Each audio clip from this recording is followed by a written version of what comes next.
Buenos días, hermanos. Gabriel, para celebrar el hecho de que nos acompañes hoy, quisieras dirigirnos en la oración. Claro que sí. Padre eterno, esta mañana nos presentamos ante ti para darte gracias, para alabarte, para bendecirte, para glorificarte. Te entregamos este tiempo. En el nombre de Jesús pedimos tu dirección, Espíritu Santo, para que te muevas en medio de nosotros, para que todo lo que aquí se hable te glorifique. Te pedimos, mi Señor, para que este día sea guardado por ti en todo lo que hagamos, mi Señor. Gracias te damos también por los que no han podido asistir a este momento, mi Señor. Guárdalos y protégelos en todo lo que hoy emprendan. En el nombre de Jesús oramos. Amén y amén. Amén. Bien, hermanos. Curiosamente, la semana pasada hicimos apenas 6 versículos en toda la clase. Y desde esa clase varios de ustedes han estado metidos en el Antiguo Testamento para repasar todo lo que tiene que ver con el tabernáculo, con el día de expiación, con el sistema sacrificial de la ley de Moisés.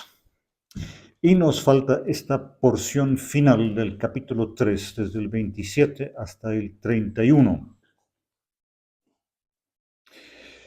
Y aquí ustedes tienen una de las dificultades con el sistema de concordancia de las referencias a una palabra, porque aquí, si ustedes investigan con BibleArc, la palabra jactancia, encuentran una referencia en la que estamos viendo, 3:27, y una referencia más en Romanos 15:17. Pero no nos da todas las veces que el verbo relacionado con eso aparece. ¿Sí? Y nosotros nos encontramos con ese problema de la jactancia desde el capítulo 2, cuando Pablo aquí se dirige al judío que se jacta en Dios.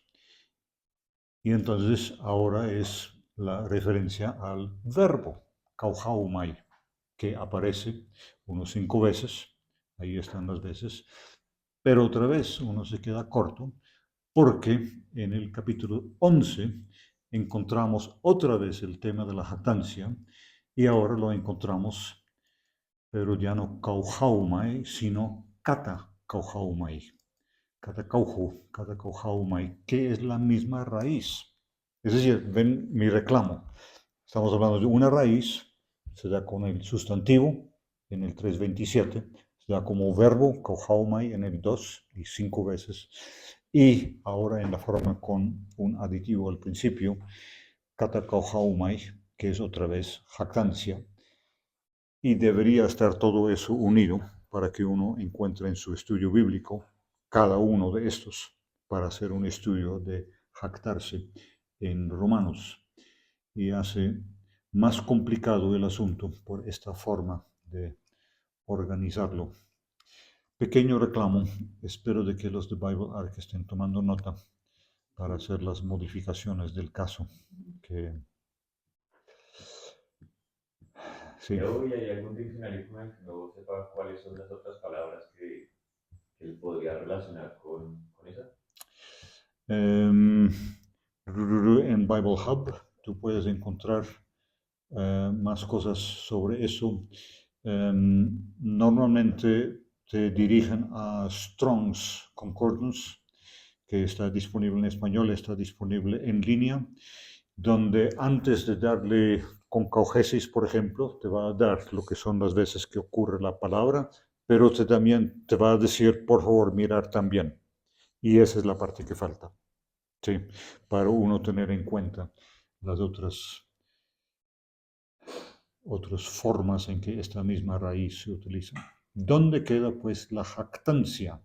Y si uno mira nomás lo que aparece aquí, uno se va a decir, pues, ¿qué jactancia? ¿Dónde hablamos de la jactancia? Porque el verbo, perdona, el sustantivo apenas ahora aparece por primera vez, pero el verbo ya ha aparecido varias veces. ¿sí? Entonces la jactancia es la jactancia de que Pablo hablaba en Romanos capítulo 2, el judío que se jacta en la ley, que se jacta en Dios, porque es guía de los ciegos, porque él sí sabe, él tiene la ley. Y la pregunta al final del capítulo 3 que hace Pablo es ¿dónde queda la jactancia?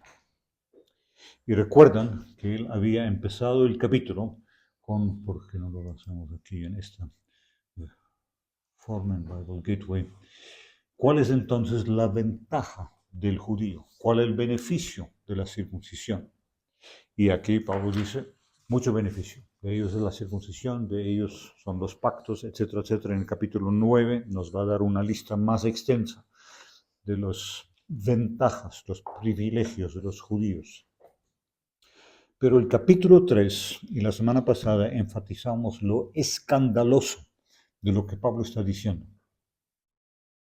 Pablo está diciendo de que tener la ley, procurar cumplir con la ley, ser la mejor persona posible, ponerlo en términos actuales, tú ser un, ¿cómo se llama? El señor que es dando todas sus ganancias en filantropía, Bill Gates, con todos los proyectos que tiene para financiar esto, financiar eso, toda la filantropía.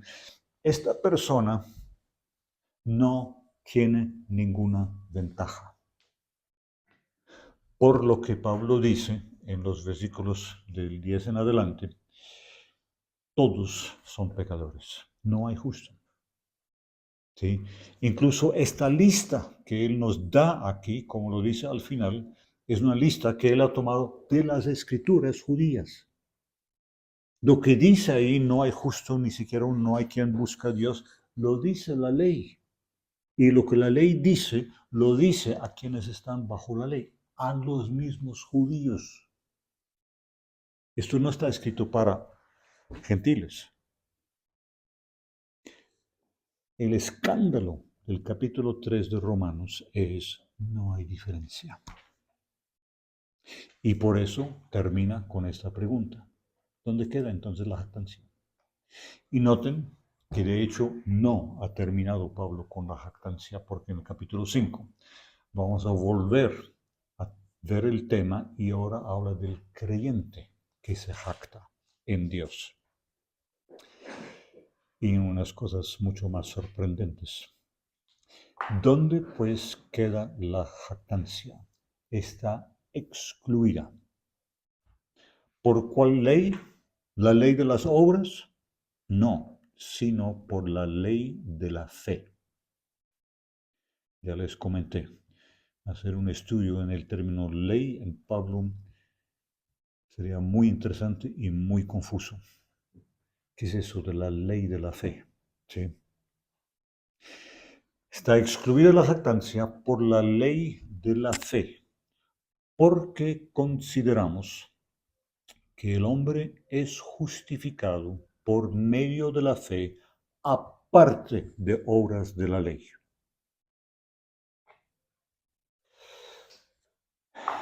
Toda esta sección que está aquí, estos 5 versículos, es una sección en que Pablo está pensando en lectores judíos. Esto no es tanto para el lector creyente, el cristiano. Este es para el judío a quien Pablo busca persuadir de la verdad del Evangelio de que Jesús es el Mesías. Y ese judío está pensando, pero entonces ya no hay ventaja para uno ser judío, porque todos son pecadores. ¿En qué quedó la jactancia? Queda excluida. Porque el hombre es justificado aparte de obras de la ley. ¿Y cuál es la siguiente pregunta de Pablo? ¿O es que Dios es apenas Dios de los judíos? Él convierte el reclamo del judío en un reto para el judío. ¿Tú crees que hay un solo Dios? ¿No es cierto? Este es solo Dios, este Dios único. ¿Es solo Dios de los judíos? ¿Pero es el único Dios que existe? Si es el único Dios que hay, si tú eres monoteísta, si crees que hay apenas un solo Dios, ¿qué de Dios con los gentiles?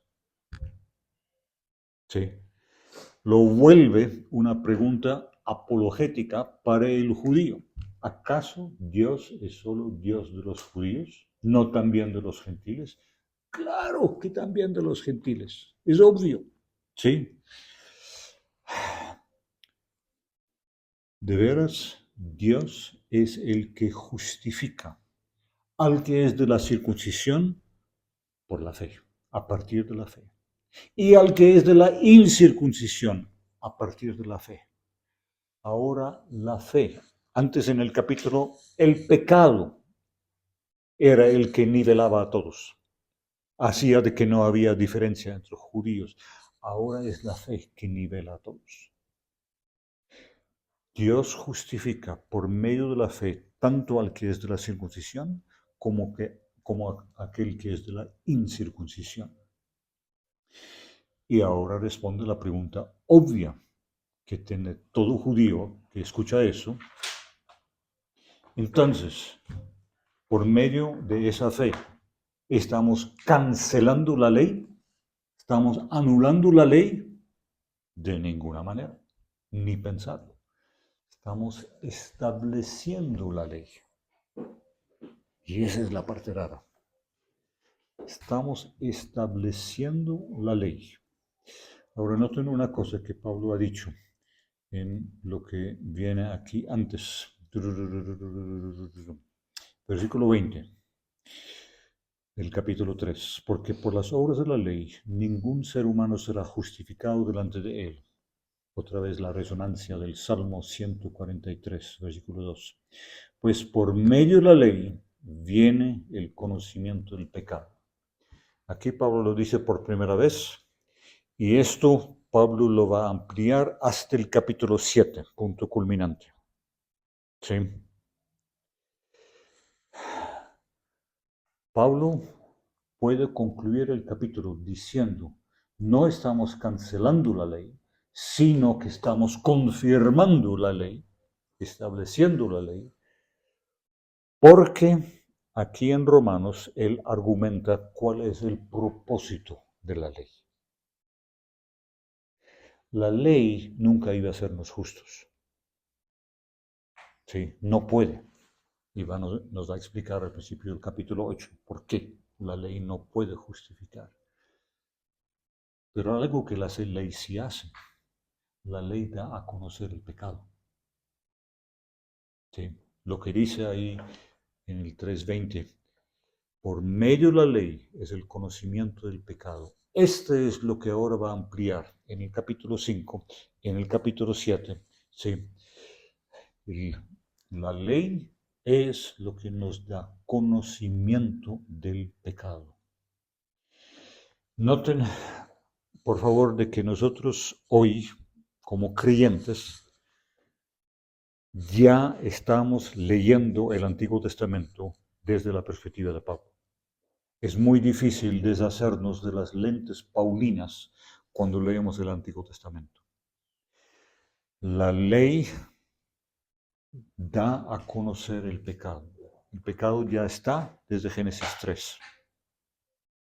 Y ahí vemos ese pecado, lo vemos como una ruptura de una relación de confianza.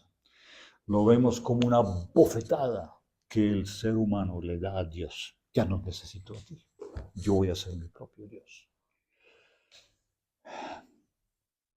Pero después de eso, se necesita la ley para definir, por antonomasia, para definir qué es pecado. Y eso es lo que Pablo aquí retoma. La ley da conocimiento del pecado. Y esto se refuerza por todo el resto del Antiguo Testamento, donde vemos a este pueblo privilegiado, escogido por Dios, con todas las ventajas imaginables, incapaz de cumplir con esa ley. ¿Sí? El pecado, la naturaleza del pecado no solo se revela por una ley que define qué es pecado. La naturaleza del pecado se revela también, se manifiesta también por un pueblo que no puede, con las mejores intenciones, con todas las amenazas y advertencias posibles, no logra cumplir. ¿Sí? En cierta forma, eso es lo que Pablo ya ha dicho en el capítulo 3. No hay justo, ni aún uno. Dijimos, Pablo no está juzgando a los judíos por su propio conocimiento de sus compatriotas, por los judíos que él ha llegado a conocer en su tiempo. Lo vimos claramente en el capítulo 2. Pablo pronuncia estas cosas sobre los judíos por las escrituras. Yo no lo digo, las escrituras lo dicen. Nadie es justo, nadie busca a Dios, nadie es capaz con esta ley. ¿Sí? Pero esta última parte del capítulo 3 es una parte de apologética frente al judío muy importante. Porque obviamente los judíos del tiempo de Pablo están haciendo proselitismo.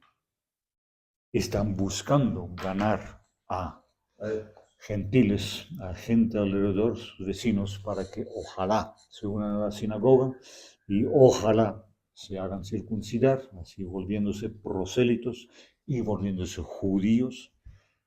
Y claro que los judíos también están interesados, ¿sí? Pero Pablo dice, mire, Dios está abriendo una puerta a los judíos por medio a los gentiles por medio de la fe. Por la obra de Jesús en la cruz, al aferrarse a eso por fe, ellos pueden ser salvos. Pero este Mesías crucificado es el Mesías de los judíos. Y los judíos necesitaban un Mesías crucificado porque no cumplieron con la ley. Desde el capítulo 2 viene el argumento. El judío que se jacta de la ley no lo cumple. Sí.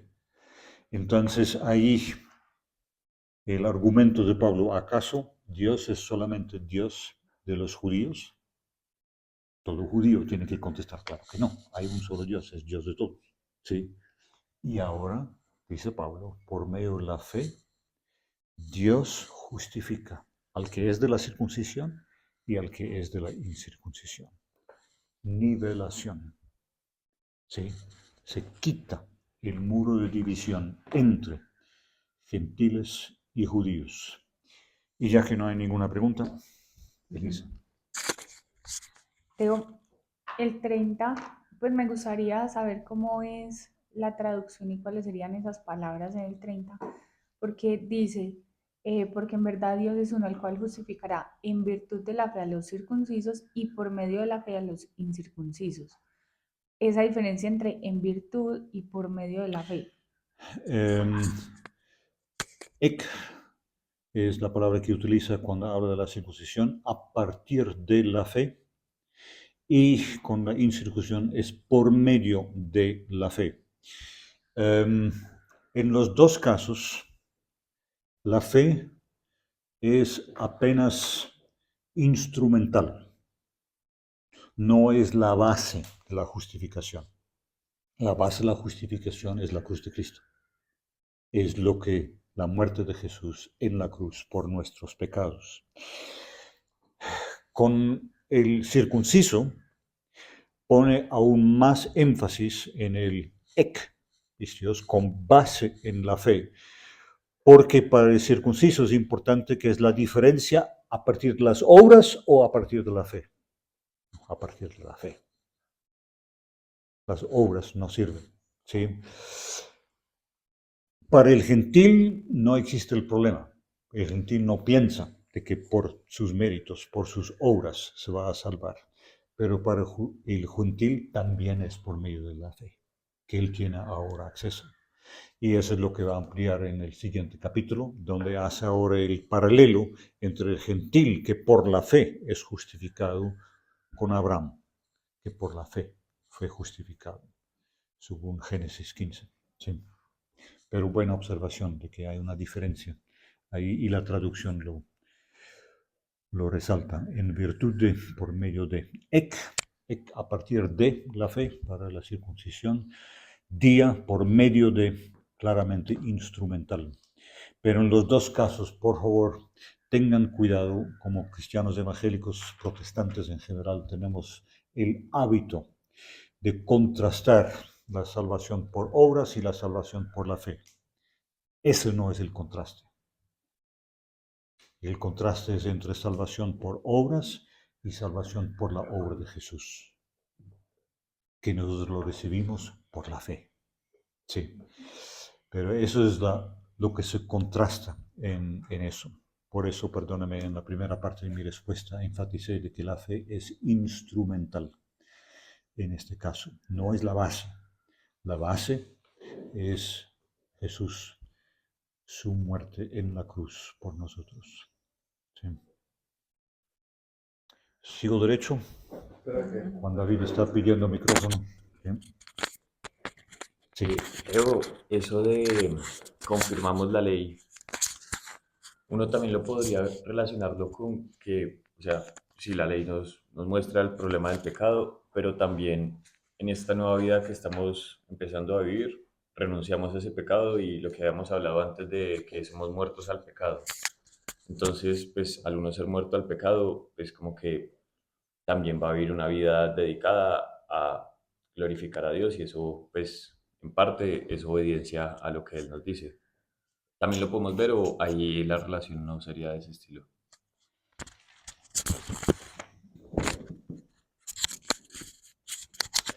Juan David, ¿cuánto tiempo llevas en la fe cristiana? No sé, pero no sé desde qué fecha, pero Muy bien. ¿Cómo vas en cuanto a tu cumplimiento de la ley? pues mejorando, pero Y ustedes recuerdan de que la semana pasada dije de que si algún día no tengamos aquí todos los aparatos para hacer la grabación, yo tengo un estudio que quisiera compartir con ustedes. La naturaleza del pecado.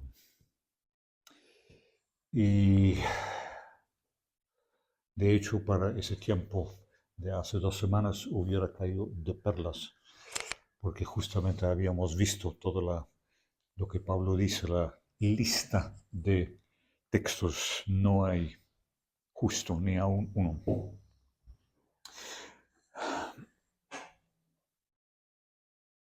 Tu pregunta es legítima, pero Pablo hubiera dicho de una vez, ten mucho cuidado con eso, porque parece que ahora piensas de que el cristiano sí va a cumplir la ley.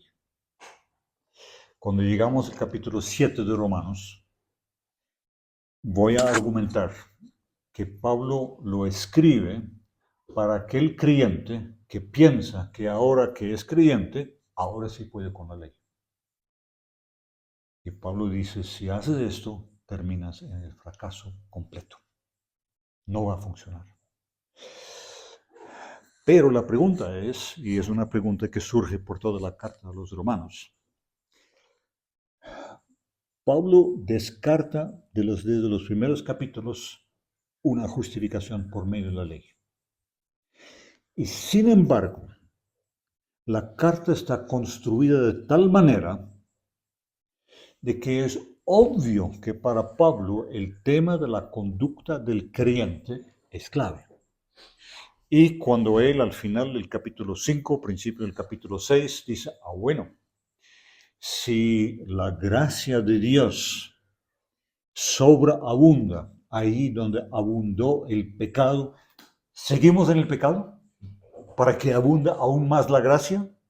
Y la respuesta de Pablo es ni pensar.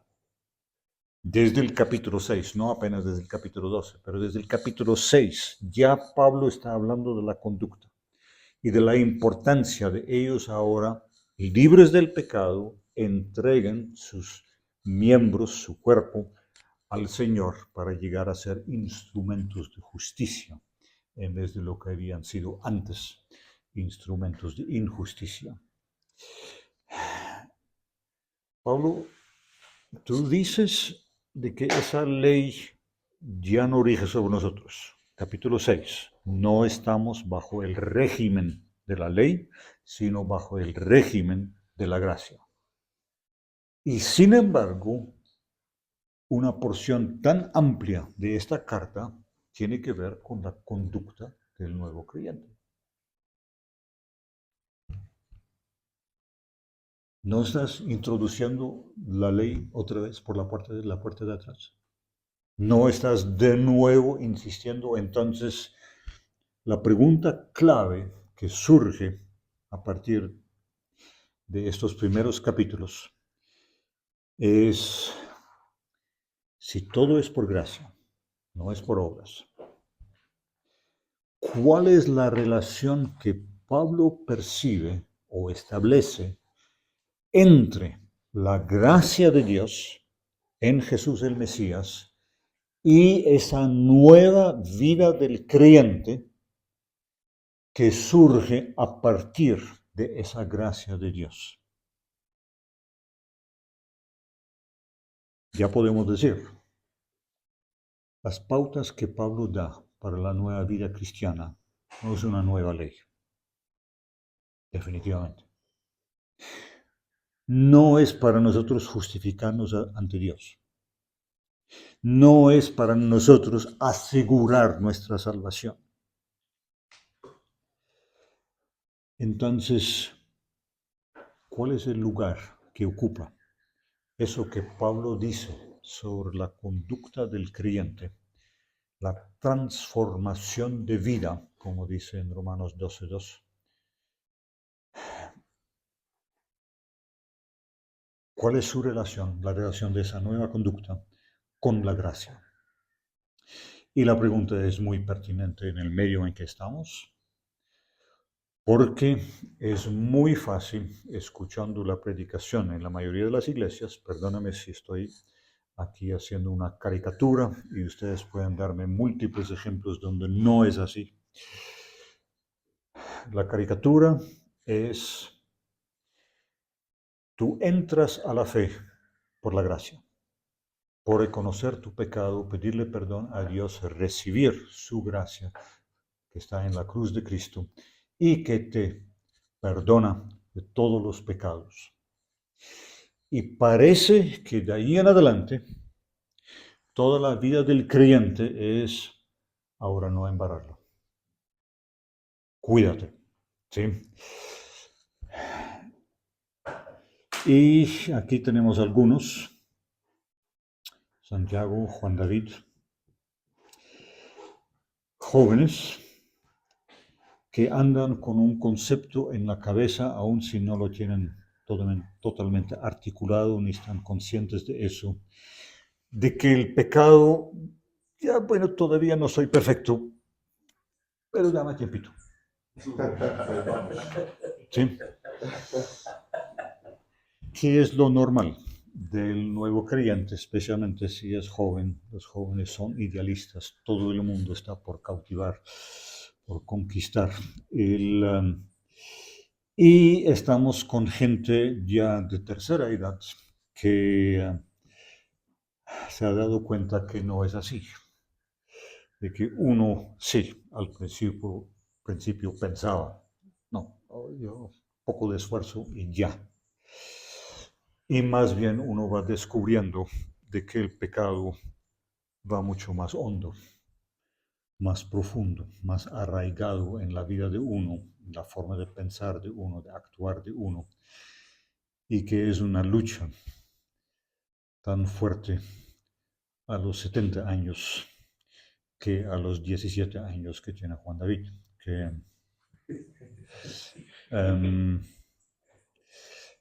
ahí está la dificultad. Era una aliteración, 70-17, que bonito. Vamos a hablar de ese tema, del pecado. De pronto lo hacemos cuando sí tengamos video y todo, valdría la pena. La naturaleza, el problema del pecado y profundizar. Quiero lanzarles por ahora apenas la pregunta. Y es una pregunta que a mí se me ocurrió en estos días. ¿será que parte de la razón por la cual Pablo habla tanto del tema de la conducta?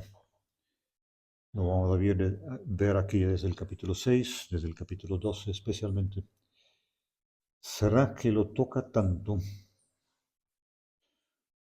porque como creyentes es solo por medio de ese tipo de exhortaciones, amonestaciones, que empezamos a realmente darnos cuenta del problema del pecado? Al convertirnos, al aceptar el Evangelio, confesamos ser pecadores, claro. La verdad es, con respecto al...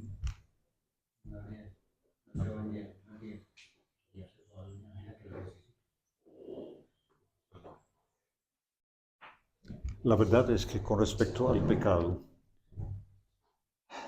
somos ignorantes, inocentes.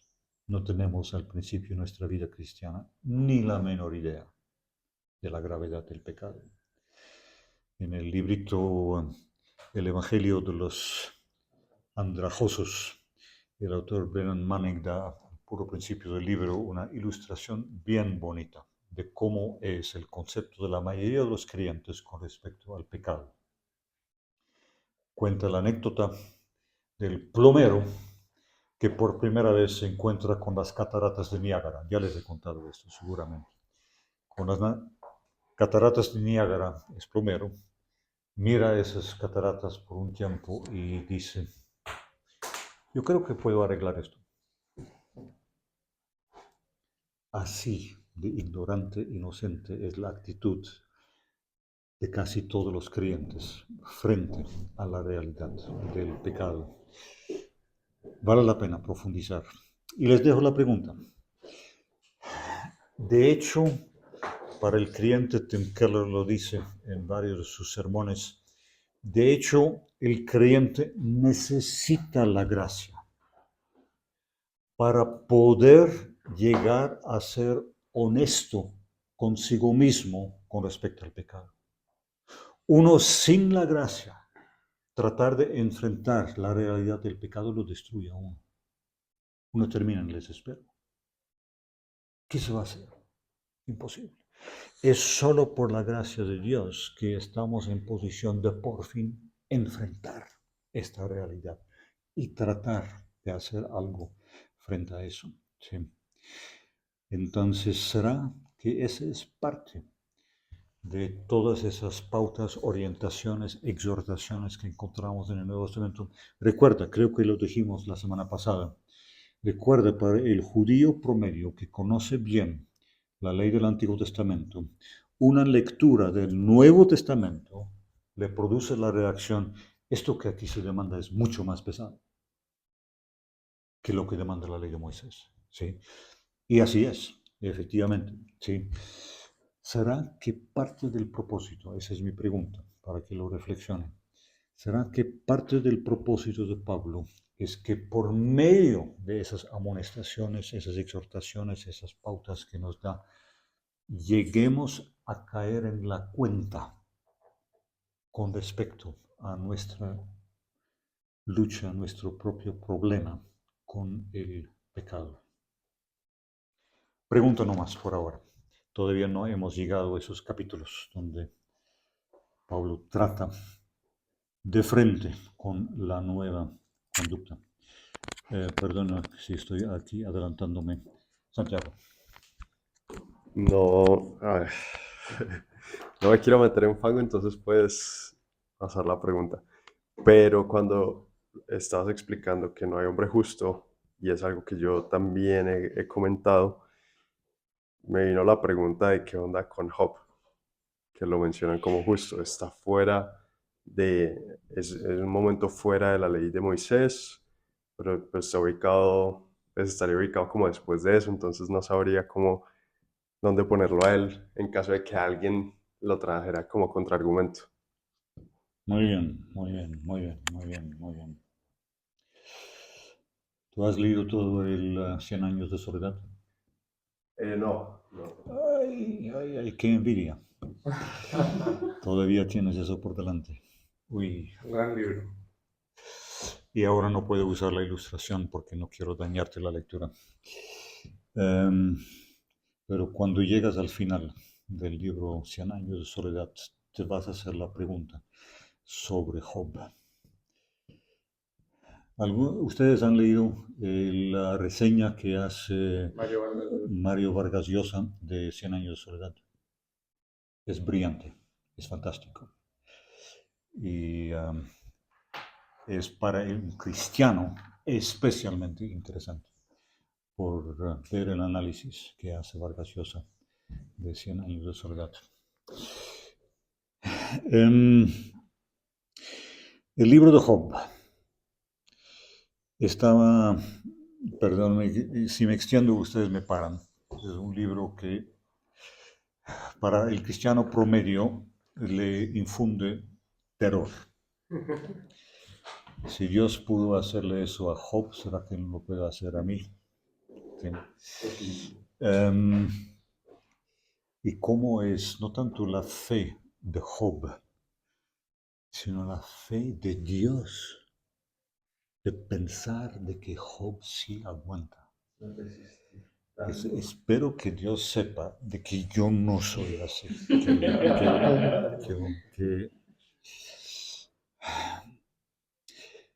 Job es parte de lo que llamamos literatura sapiencial. En el Antiguo Testamento ahí está Proverbios, está Eclesiastés, está el libro de Job.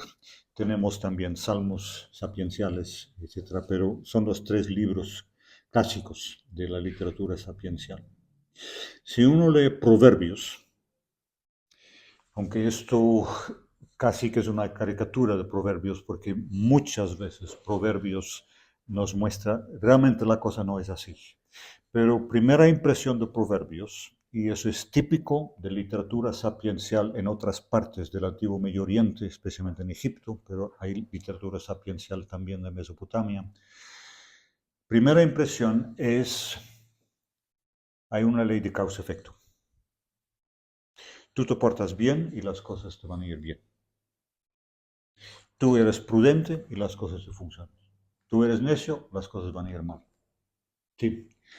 Ley de causa-efecto. Y dentro del mismo Antiguo Testamento también se nos da el libro de Eclesiastés. Y el libro de Eclesiastés, frente a ese mensaje caricaturesco de la ley de causa-efecto, el libro de Eclesiastés es casi lo contrario. Todo es pura vanidad. Y encontrarle sentido a las cosas, uno tiene que ir más allá de lo que es este mundo empírico en que vivimos. ¿Sí? Escuchen alguna vez los sermones, exposiciones de Jorge Atienza sobre Eclesiastés. Muy buenos. ¿Sí? A mí me abrió los ojos en cuanto a entender ese libro. Y está el libro de Job. Y el libro de Job también es en cierta forma una reacción frente a lo que es el mensaje que la gente puede sacar caricaturesco de Proverbios, ley de causa-efecto.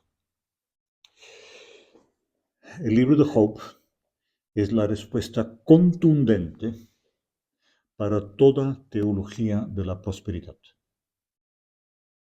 La teología de la prosperidad es la teología de los amigos de Job. Si tú haces el bien, Dios te va a bendecir. Si tú estás mal, es porque hiciste algo mal. Arrepiéntete y Dios te restaura. ¿Sí?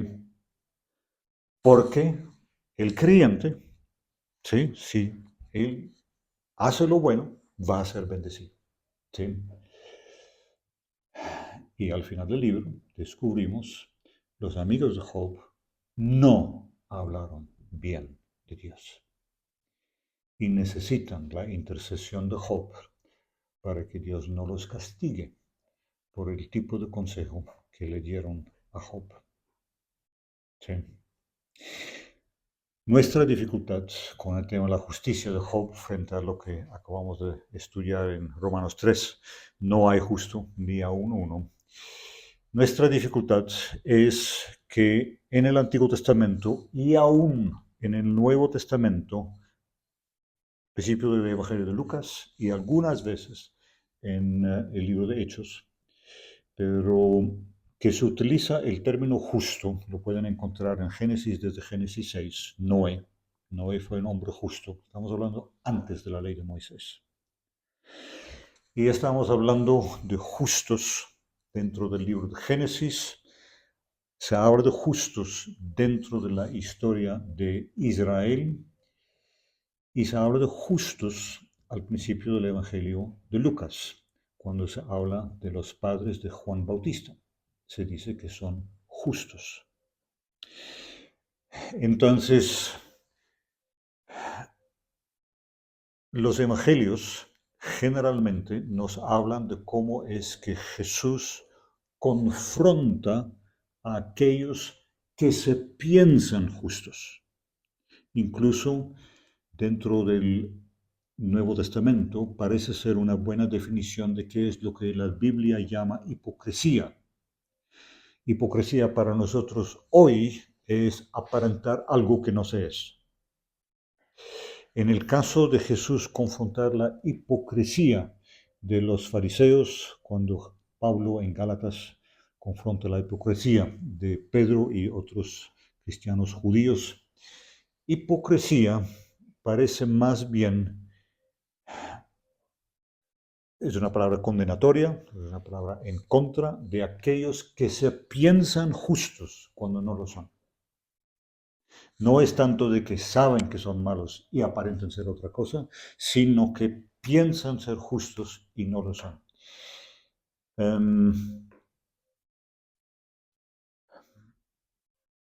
Entonces, justo en el caso de Job, especialmente porque en Job no hay referencias a la ley de Moisés, ahí los comentaristas se debaten si es un relato que realmente debemos ubicarlo más bien en el tiempo patriarcal, antes de la ley de Moisés, o como no es claro. Pero no es apenas un problema con la persona de Job, es un problema en general con la forma como a veces se utiliza el término justo, que es diferente a la forma como Pablo lo utiliza aquí en el capítulo 3. Sí. Ahora sí, logré dar toda una exposición sobre el libro de Job y al final también contestarte la pregunta. Sí. Estamos... O sea, básicamente, porque es que me quedé aquí en una coma lo más de larga y no terminé la frase subordinada. O sea, básicamente la diferencia es que el término se usa distinto en Pablo y en la literatura de Génesis, Historia de Israel y Job. Y hasta en Lucas, sí, Ajá. sí. Encontramos el término, y aún en los evangelios, con eso de Lucas, ustedes pueden ver, porque en los evangelios se habla de Jesús directamente dirigidos a quienes se piensan justos, ¿sí? Pero Lucas habla de los, ¿cómo se llama el papá de Juan Bautista? Hannah es la mamá. Ana. Zacarías, gracias. Pregunta de crucificado. Sí, aquí sí, exactamente, por ser un hombre justo, él quería divorciarse en secreto, está siguiendo las pautas de Deuteronomio capítulo 32, en vez de Deuteronomio 34. No, 34 en vez de Deuteronomio 32, perdón. Sí. Pero esa diferencia, pues que no queda del todo claro. O sea, por ejemplo, yo pienso en el término en inglés de fair, como fair use, fair play. Pero vas a descubrir de que en todos estos casos las versiones bíblicas usan el término righteous. Desde Noé. Como correcto. Justo, así como Pablo lo usa. ¿Sí? Porque Romanos es sobre the righteousness of God. ¿Sí? La justicia de Dios. Y ahí somos justificados. Entonces hay un término justo que se utiliza en forma atenuada, no significa una persona que ha cumplido perfectamente con la ley, pero que sí busca agradar a Dios, vivir correctamente, etcétera, etcétera. No es el justo, tal como Pablo aquí lo usa, de justo, suficientemente justo para ser justificado ante Dios. Y Pablo tiene un antecedente en el Antiguo Testamento, porque Pablo utiliza el Salmo 143, versículo 2. No entre en juicio con tu siervo, por favor, porque delante de ti ninguna carne será justificada. ¿Sí? Y esa es la base de Pablo, decir, no hay justo. Nadie va a ser justificado por la ley. ¿Sí? Ok, gracias.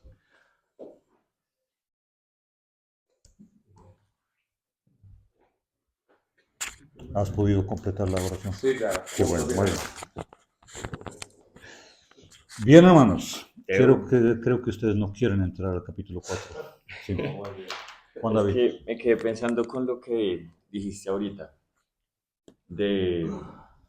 y me acordé pues que toda esta ley y todas estas instrucciones que Dios les da, pues surge del propósito de que pues, Él dice quién es ser mi pueblo y que yo sea su Dios y pues ellos aceptan y es el venir a habitar en medio de ellos. Amén. Entonces, pues Dios, al ser tan puro, pues Él con el pecado no va. Y pues es cierto que nosotros seguimos cometiendo errores y todo, pero como el sacrificio de Jesús es suficiente. Entonces, a eso me refiero de que, como de que estamos muertos al pecado en parte porque pues no, pues ya Dios no nos ve con esos ojos de pecado a través de la sangre de Jesús. Y pues también nosotros somos transformados. Por ejemplo, en Efesios, cuando dice que al estar en esa relación con Él, de estarlo viendo ya cara a cara, nosotros vamos siendo transformados y pues creo que sí Curioso, hay un uno cambio. piensa que eso debe estar en Efesios. De hecho, está en 2 de Corintios, capítulo 3. Sí. Sí, Ujú. Siendo sí, transformados a su imagen. sí, Sí, sí, sí. sí. Segunda de Corintios. Pero va muy bien con Efesios. Sí.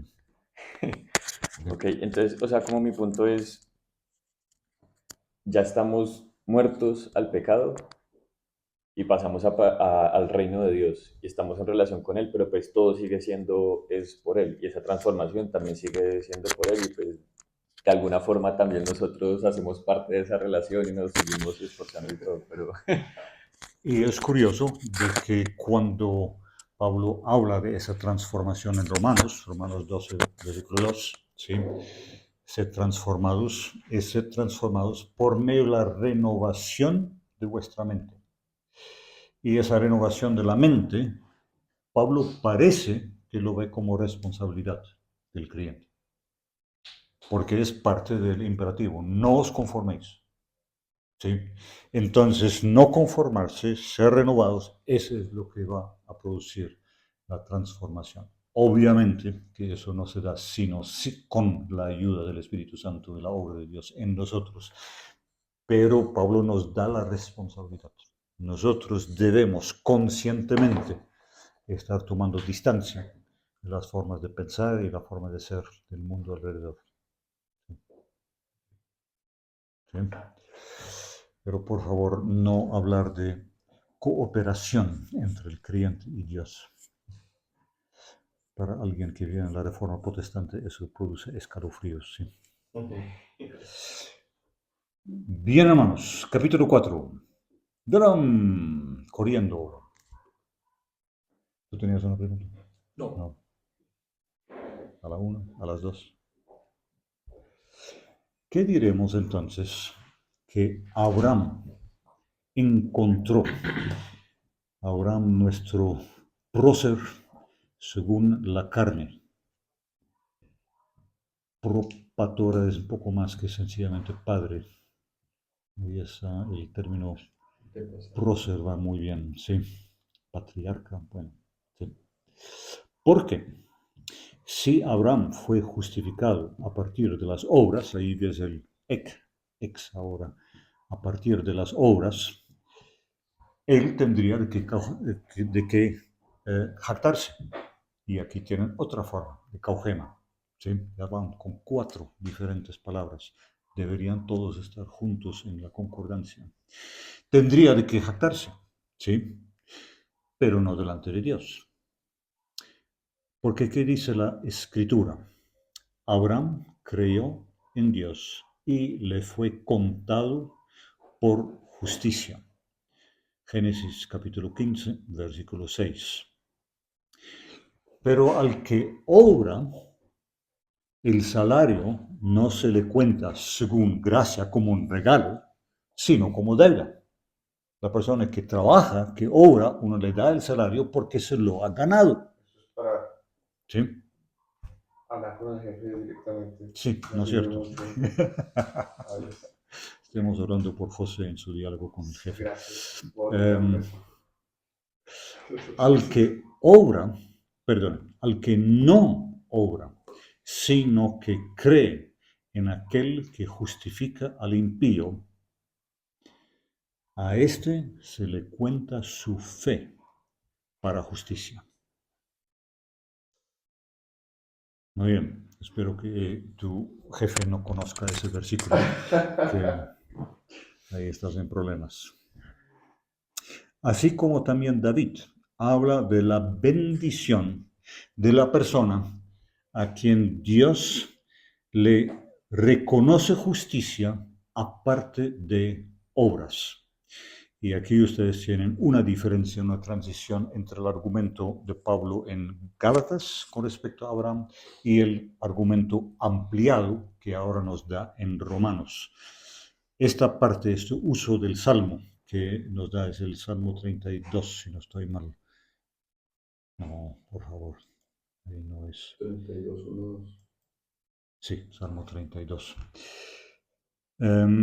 Este fortalece mucho el argumento que Pablo está dando. Versículo 7, la cita directa del Salmo. Bienaventurados aquellos cuyas iniquidades han sido perdonadas, cuyos pecados han sido cubiertos, escondidos. Calipso es esconder, apocalipsis es revelar, sí. Bienaventurado el hombre, aquí es varón, bienaventurado al varón, a quien Dios no le imputa, le cuenta, le reconoce el pecado. Logizomai, contar, así lo tradujimos con la cita de Génesis, le fue contado por justicia. Técnicamente los teólogos prefieren aquí el término imputar, es reconocerle, así como se le reconoce el salario al que trabaja, se le reconoce la justicia a quien cree. ¿Sí? Le es contado. Ahora la pregunta, versículo 9. Si ustedes no levantan la mano, yo sigo derecho. Esta bendición, esta bienaventuranza, ¿es para la circuncisión o también para la incircuncisión? Porque decimos de que a Abraham le fue contada su fe por justicia, como justicia. ¿Cómo le fue contado? ¿Siendo él circunciso o siendo incircunciso? Y la respuesta es no en la circuncisión, sino en su incircuncisión. ¿Sí? La circuncisión viene en Génesis capítulo 17, el capítulo donde se dice de que su fe le es contada por justicia es Génesis 15. Todavía no tiene la circuncisión. ¿Sí? Y recibió la circuncisión como un sello, sí, yo vi la pregunta, recibió la circuncisión como un sello de la justicia que había recibido en su incircuncisión, para así él llegar a ser el padre de todos los que creen desde la incircuncisión, ¿sí? Para serles contados a ellos también la justicia. Ahora sí la pregunta. No me queda muy clara esa comparación que hace al principio Pablo entre, bueno, no, es que son como dos preguntas en la misma pregunta. Pues primero estábamos diciendo que el término justicia, o que es justificado más bien, es diferente al antiguo, pues es usado diferente en el Antiguo Testamento y en el Nuevo Cuando Testamento, se habla de personas justas, sí. cuando se habla de personas justas. Ok, entonces en este caso a Abraham no se le está diciendo que es justo, sino que se le toma como justificación. Y en la segunda parte de la pregunta sería entonces esa comparación entre el trabajo y, y la justificación. No me queda muy claro porque dice, pues, o sea, al que trabaja se le debe, digamos, su salario, pero luego estamos diciendo que, digamos, la justificación que Dios nos da no tiene nada que ver con nuestro esfuerzo por obra. Eso es en síntesis lo que Pablo quiere decir. Nuestra justificación no tiene que ver con nuestro Pero esfuerzo. entonces no entiendo muy bien la comparación, o sea, ¿para qué entonces comparas si está diciendo otra cosa? Porque Abraham resulta tan importante. La figura de Abraham es clave porque, y lo hemos visto desde Gálatas, porque el pueblo escogido es ¿cuál pueblo? Israel. El pueblo que es descendencia de Abraham. El pueblo escogido tiene a Abraham como su padre. Sí, miren otra vez los debates entre Jesús y los judíos en Juan, especialmente el capítulo 8.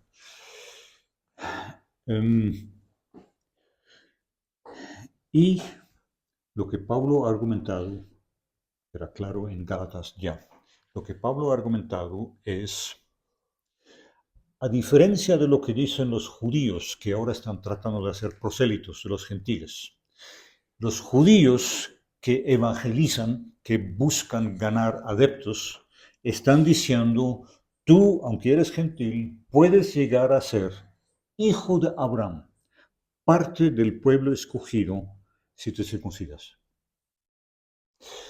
Y Pablo ha argumentado en Gálatas, y aquí lo vuelvo a argumentar, Pablo argumenta de que el gentil se vuelve hijo de Abraham al creer en el Evangelio. Y hace el paralelo entre Abraham, quien es justificado por la fe, aparte de obras de la ley, antes de ser circuncidado, es justificado por la fe. Es decir, Abraham no se diferencia en nada del gentil de ahora, que tampoco tiene la ley, tampoco tiene la circuncisión, y es gratuitamente justificado por Dios por medio de la fe. ¿Sí? Entonces, esa es la razón por que Pablo argumenta los gentiles por el Evangelio, por creer en Jesús, por la fe, han llegado a ser también descendientes de Abraham. Por eso la figura de Abraham es tan importante. ¿Estoy contestando tu pregunta? Su comparación con el que obra y que recibe su salario ya no por gracia, sino que ahora recibe su salario porque se le debe, ¿sí? El empleador está en deuda con él para darle el salario. La comparación implícita, Pablo lo está haciendo con el judío. El judío que busca agradar a Dios, que busca cumplir la ley, y en últimas, entonces, pero Señor, tú me diste la ley, yo cumplí con la ley. ¿Sí? Recuerden el diálogo de Jesús con el joven rico. ¿Sí? ¿Qué hago para heredar el reino de los cielos? Y Jesús le dice, ¿conoces la ley? ¿Qué dice el joven? He cumplido con eso toda mi vida. Él piensa ser justo.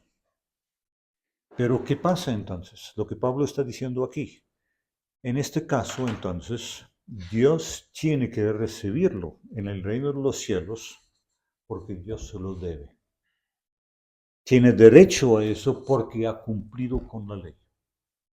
¿Sí? Y Pablo dice, así no son las cosas. esta persona que obra, puede ser, aquí tengo Génesis 15, pero no necesitamos volver a esto. El que trabaja, el salario no se le cuenta como favor, sino como deuda, más al que no trabaja. Eso, porque si Abraham fue justificado por las obras, tiene de que jactarse, pero no para con Dios. Es lo que Pablo está diciendo aquí. Supongamos que Jacob, por la excelencia de su obediencia, hubiera sido justificado. Entonces sería por obras. Ahora, lo que Dios le da es por deuda. ¿Sí? Es lo que él se merece como salario.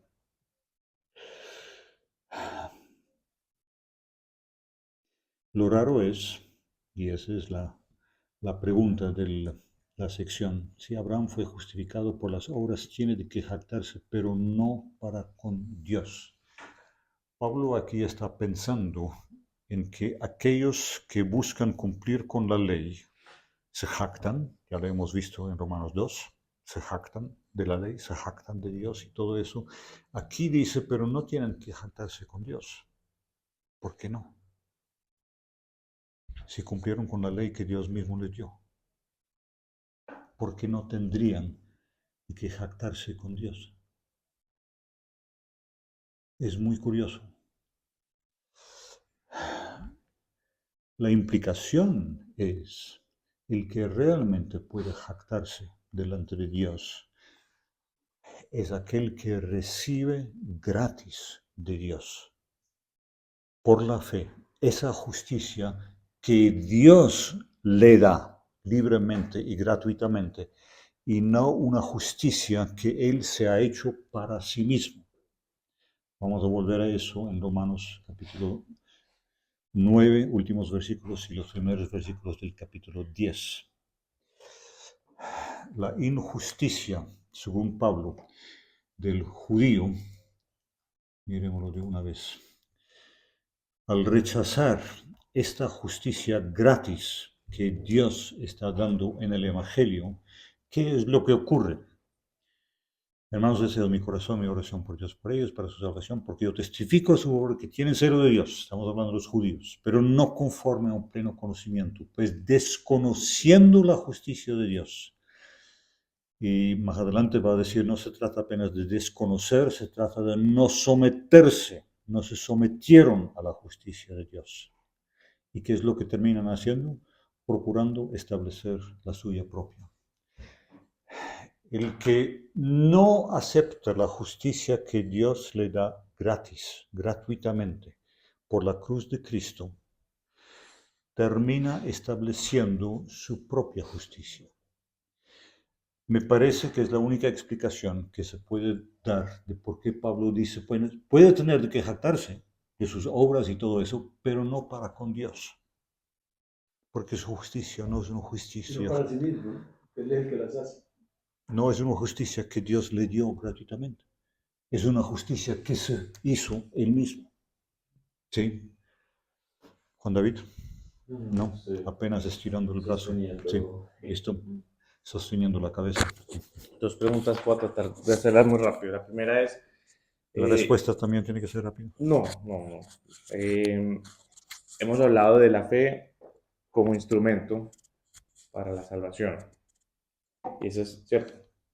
Y es lo que está introduciendo Pablo. Y es lo revolucionario, pues entiendo, para los judíos escuchar esto, que es por medio de la fe que se obtiene la salvación.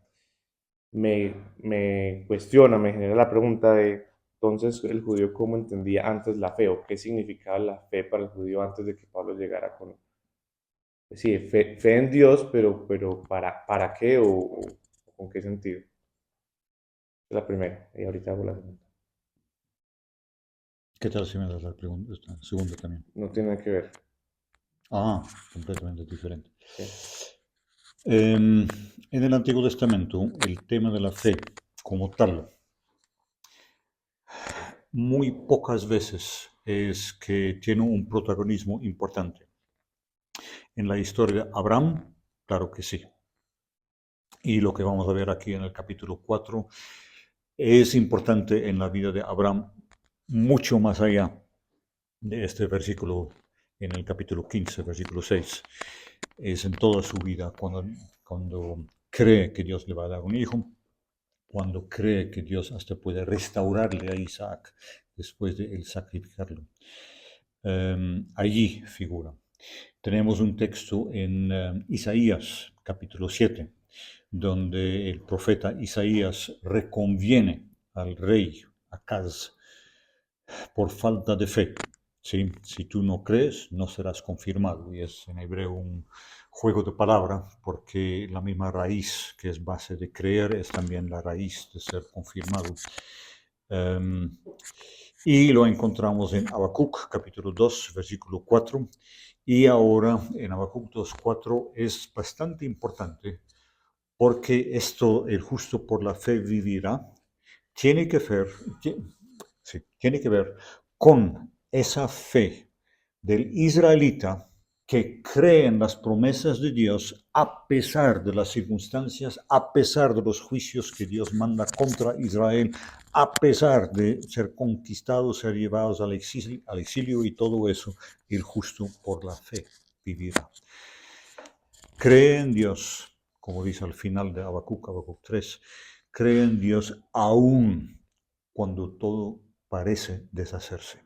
Sí, cuando no hay fruto en el campo, cuando los rebaños se acaban, cuando no hay nada, yo voy a confiar en Dios. Ahora, la raíz hebrea de la palabra creer sí es fundamental, porque fidelidad es un tema clave, la fidelidad de Dios y el tema, la palabra verdad en el Antiguo Testamento. Esa palabra también proviene de la misma raíz de donde proviene el término creer. Entonces, fidelidad de Dios, firmeza de Dios, verdad de Dios, todos son del mismo término. Y significa de que básicamente creer es declarar verdadero a Dios. Declarar que Dios es fiel, que Dios va a ser firme, va a cumplir.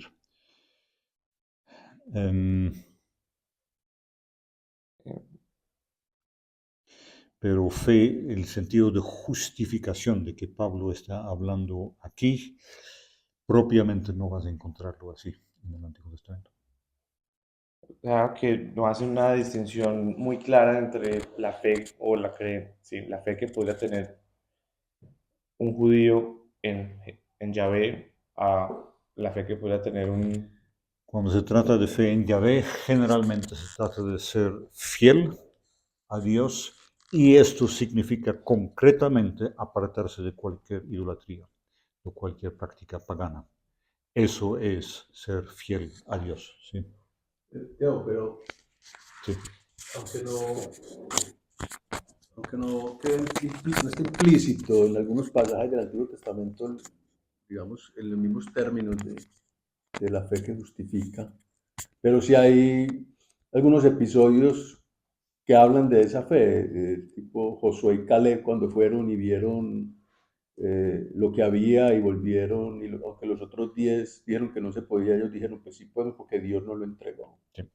Pero si no estoy mal, el texto alrededor de eso, ahí en números 13 y 14, no enfatiza el término fe como tal. ¿Sí? No, por eso digo Sí. que no, aunque Sí, no sí. se utiliza el Pero término implícitamente, fe, claro que sí. implícitamente Sí, sí, está sí, sí. esa fe, Sí. o sea, en lo que Dios prometió. Sí. Cuando el hijo de Saúl, Jonatán, hace Exactamente. su batalla contra los filisteos y todo eso, Gedeón, obviamente él cree que Dios les va a dar la victoria. Débora, Sí, sí, Gedeón, sí, sí, sí. pues, Sí, sí, sí. y hay muchos Sí. acontecimientos que hablan de esa fe Sí. que tenían los hombres de Dios para Pero lo que para Pablo estaba buscando para era otra cosa. justamente textos que comentaron fe y justicia, o fe y justificar. Y ahí lo tenemos en Génesis 15, 6 y lo tenemos en Habacuc 2, 4. El de Acaz de Isaías 7, creo que Pablo no lo utiliza. en ninguna parte. Y el texto de Abraham, tener fe y le ser contado por justicia, aquí muy hábilmente lo conecta con la bendición que pronuncia David en el Salmo 32. Bendito aquel que a quien Dios no le cuenta, y otra vez en la Septuaginta logizomai, y en el hebreo también es el mismo verbo, contarle, imputarle su pecado. Y ahora es mucho más claro una conexión entre la fe y la justificación de Abraham y el tema de que Pablo está hablando de una justificación del pecado. Las personas a quienes Dios ahora no les imputa su pecado. El asunto, si ustedes quieren problemas teológicos, y obviamente es lo que quieren,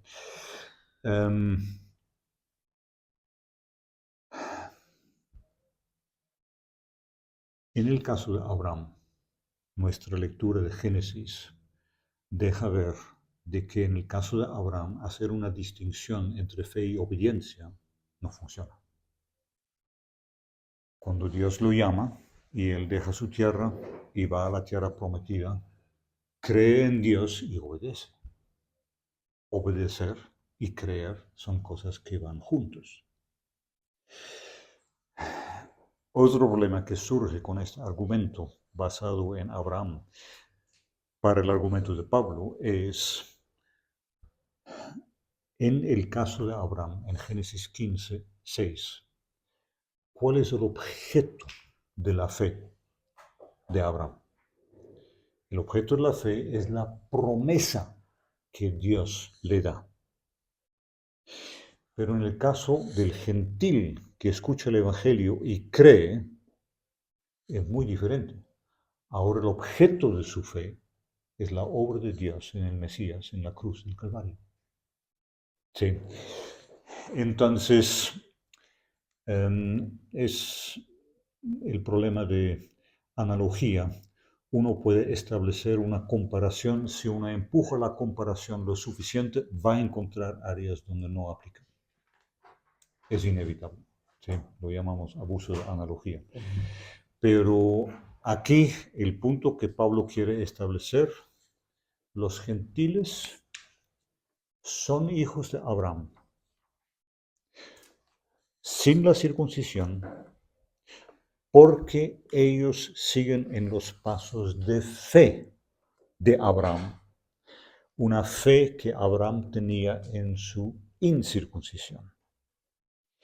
Y ahí está el argumento, ahora el argumento, el círculo se ha redondeado para los gentiles. Ahora en el resto del capítulo, lo que Pablo va a hacer es obviamente ampliar eso de la fe de Abraham mucho más allá de lo que dice Génesis 15. Tiene que ver con esa fe de efectivamente tener un hijo y tiene que ver con Génesis 22, cuando está dispuesto a ofrecer a Isaac en sacrificio porque Dios se lo mandó. ¿Sí? Hermanos, son las 7:22. ¿Les parece? José, tú quisieras terminar en oración. Claro que sí.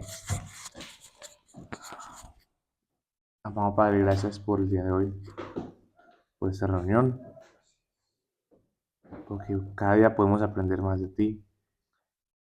Gracias por Jesús, por su obra, por el regalo de la fe. Te pido que nos ayudes el resto del día, el resto de la semana, que podamos también buscar tu voluntad, buscar tu voz y escucharte y obedecerte. Te pido por el profe, que lo bendigas, que lo protejas, que lo cuides, que le sigas instruyendo, Señor, para que pueda compartir con nosotros. En nombre de Cristo Jesús, amén.